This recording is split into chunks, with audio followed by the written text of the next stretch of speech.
et bienvenue dans le troisième épisode de notre émission, Le secret des livres. Je me prénomme Alia, je suis en CM2 et aujourd'hui je vous présente un très bel album écrit et illustré par Emmanuel Cerisier. Nous sommes à Rome en l'an 80, c'est l'été. À l'occasion de l'inauguration de l'amphithéâtre Flavien, que l'on appelle aujourd'hui le Colisée, l'empereur Titus offre des jeux aux citoyens romains pendant 100 jours. Octavius, un jeune marchand de fruits, accepte de servir dans un grand banquet organisé par le sénateur Aurelius. C'est pour lui l'occasion de rencontrer Verus, le plus célèbre gladiateur des Jeux. Pendant le repas, le combattant humilie Domitius, un convive qui maltraite un jeune esclave. Mais Domitius cherche à se venger. Les esclaves semblent nombreux à cette époque en Rome. Je vais solliciter Emmanuel Cerisier à ce sujet. Bonjour Emmanuel Cerisier, j'ai lu Octavius et le gladiateur, que j'ai beaucoup apprécié. Pouvez-vous nous révéler un secret? D'où viennent les enfants esclaves que l'on voit comme serviteurs chez le sénateur Aurelius? Bonjour Alia, donc tu voulais revenir sur ce point concernant les enfants qui apparaissent lors du banquet chez le sénateur Aurelius, ces enfants donc à son service, ces enfants esclaves. D'où venaient-ils? Donc, pour répondre à ta question, il faut parler d'une façon un peu plus générale des esclaves à Rome. Donc la plupart venaient de pays étrangers qui avaient été conquis par les légions romaines. Donc il y avait eu des prisonniers de guerre, mais aussi des civils, des femmes, des enfants, qui étaient ramenés à Rome comme esclaves.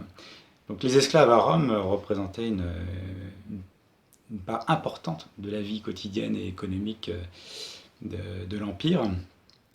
On les trouvait donc dans des familles, ils étaient achetés donc sur des marchés aux esclaves, donc par des propriétaires, donc dans des familles plus ou moins riches.